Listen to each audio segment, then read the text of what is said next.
SC హోదాలోనే ఉందాం, అంటే కులంలోనే ఉందాం.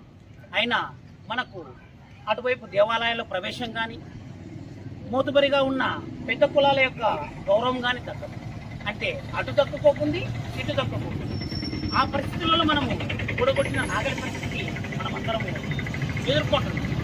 ఇలాంటి పరిస్థితి పోవాలంటే ఇలాంటి ఉద్యమాలు వాడవాడల, గ్రామ గ్రామాన, వీధి వీధుల, పట్టణాల నుంచి అందరూ ఐక్యమై మనం పోరాడాల్సిన అవసరము ఎంతైనా ఉంది.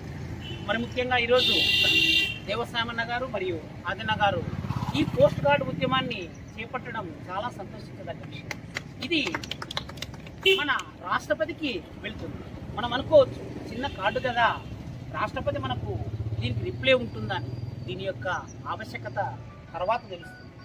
చిన్న పోస్ట్ కార్డు అయినా కూడా దీని యొక్క పరిణామాలు మనము ముందు చూస్తాం. ఇలాంటి ఉద్యమాలు ఒకరికి స్ఫూర్తినిస్తాయి.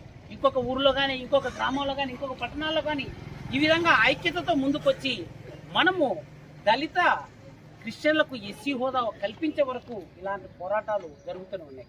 ఒక రకంగా ఇది మన మంచికే. ఎందుకంటే ఇంతకాలము మనము అటు ఇటు కాకోకుండా ఉన్నాం.